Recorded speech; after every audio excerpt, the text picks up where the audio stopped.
Great, thank you. Any questions for the last panel? No?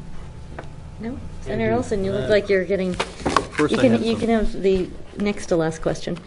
Because I have a question, but go ahead. No, go ahead. No. You're the chair. Yeah. I'd like to ask my questions last, so wrap it up. Could you talk a little bit about, I had asked about private versus public lands, and I don't know if you had that experience in Idaho. Can you talk a little bit about that? And also you mainly talked about sheep, so any experience you have with reducing depredation for cattle? Our project area covers over 1,000 square miles right now, and most of it's on public land. Most of it's pretty rugged public land, not quite as rugged as some of the Hells Canyon country. We were working on the ground in Wallowa County with the Range Rider program there, and that's a really tough area. What makes it doubly tough is that the ranchers there have to use dogs to herd cattle because they're in such dense, just incredible terrain. It's very hard to collect cattle there, so they use the dogs. And unfortunately, that makes the cattle less afraid of canines. They're used to them. So it's going to take probably, some level of education even within the cattle that not all canines are created equal, that they're not some of them are predators as well. And to develop more of a defense against them by being more aggressive in protecting their own calves. We've seen that occur over time in Idaho, where the mother cattle are becoming a lot more defensive because they are learning that wolves are a new animal in the landscape. And so we're seeing losses actually reduced in areas where we have seen that defensiveness increase. And if you look at places like Alberta and British Columbia, they're losing far fewer calves to wolves in those areas than what we have in the Rockies, because those mother cattle have been used to having wolves on the landscape for a long time. Senator, did you have a question? Yeah, thank you. It's quite interesting. There was a guy named Pavlov that could train dogs. Do wolves get used to these noisemakers and the electric shock fences and all that stuff? And because they're really smart and they can figure out how to get around these things. Can they be used to those things? They can, if you use them too much or under the wrong conditions. And I'm going to show you, this clip just came out from Washington State. We're barely, I don't think many people have seen this yet, but it's a wolf testing the Fladry, and this wolf actually comes back to this location. There's a calf or cow carcass inside this enclosure. He's been feeding off of this cow carcass for quite some time, and then they wrapped off the area in Fladry, and it's not even electrified, it's just plain Fladry.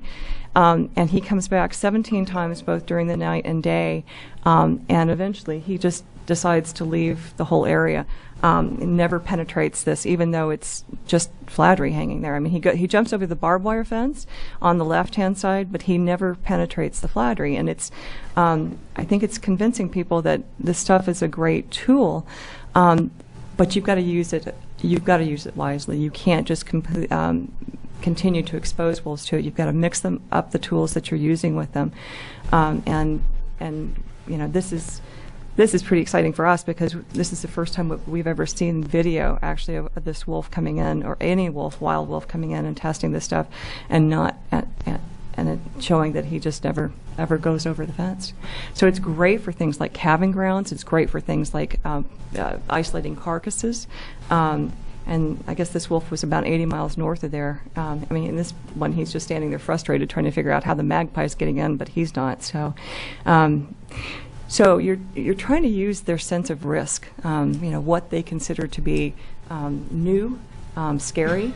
It doesn't look scary to us. It looks like it ought to be around a used car parking lot, right? But for them, it's something very intimidating. And then adding the electricity to it helps a lot, because when a wolf does go to test something, they usually, like our dogs, because all of our dogs came from wolves, they'll often test it with their mouth. They'll come up and bite at it, and this stuff bites back when it's electrified. And we can put that anywhere, and we can send it, up to the top of a mountain or whatever.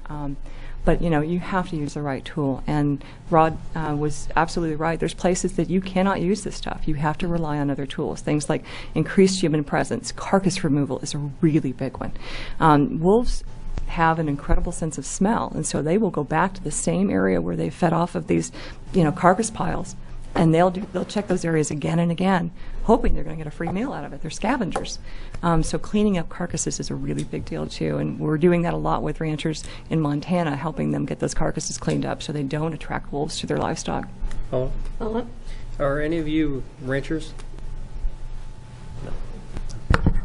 I'm not a rancher. I've lived in rural areas of Oregon and California for over 20 years. My husband and I had horses, and our neighbors were cattle, sheep, goats, bears, cougars, bobcats, rattlesnakes, tarantulas, and scorpions, depending on where we lived. Ooh, disgusting. The reason I asked that question is Didn't that say raccoons, by the way. the reason I asked that question is you said, Dr. Weiss, you said that you did a survey and 90% of the 20,000 people that were surveyed are for more protection of wolves. So I just wondered if you knew what the logistics of that 20,000 were. Were they ranchers or were they just city folk that think the beef comes from in a package? Chair Dingfelder, Senator Olson, I appreciate that question, particularly in line of your question previously about where your roast beef comes from. Yeah. I like someone that wants to know where their food comes from. So the survey actually was not a survey. The second that I was referring to were the public comments that were submitted by members of the public in response to the 5-year review of the wolf plan. So these were more than 20,000 commenters coming in from all over Oregon. I don't think that there's a breakdown in terms of which of them may have been ranchers unless they specifically express that in their comment letters. And ODF&W may know that, but I can't tell you what percentage were ranchers. They were Oregonians. Thank you. One last question. My only concern is the fact that, the wolves are now introduced and the ranchers who have for years and years and years not had to worry about cattle, and they work on slim margins. And when they lose cattle, it costs them, a tremendous amount of money. I'm a businessman myself, and when things that cost me money exist, it bothers me, and I try to fix the problem. And it's difficult, because the problem becomes exacerbated when you need to hire more help to put out there to put these flag fences out and all these other techniques, or put people out in the field at night to try to scare the wolves off. I noticed in your testimony and your movie you had these folks that were out there. Well, were they paid by the ranchers? Actually, they were not. We cost shared a lot of the expenses for our field crew. What our hope is that there are certain agencies that are right now very focused on doing lethal control of animals, particularly with wolves. But a lot of these non-lethal tools are a lot more cost-effective than the lethal control program itself. For example, in Washington State in this last year, killing one pack cost the state almost $80,000. It's one pack. We didn't spend that much money over the entire grazing season from June through October for our project on the ground, where we had 5 field techs out there working, rotating their work schedule so that they could cover that area for 7 days a week. So it's just a matter of knowing where to put your resources, and when at this time when things are so limited, allowing so many resources to be wasted on lethal control when it's not needed, then it just seems like there's a better investment in protecting livestock to the get-go rather than going afterwards. I would think, ma'am, that when you said where do you put your resources, when you're talking about that, you're actually talking about the resources of the cattlemen. And I look out for, the wolves are important, but I look out for the cattlemen because of the fact that their resources are finite. There's market fluctuations on their commodities, and when you go in and you take away a portion of their profit margin, it's difficult for them to smile and say that I don't have a problem with these guys, because it hurts their business. It hurts us in the industry, not in the industry, but to go to the grocery store, because it costs us more. It costs everybody more.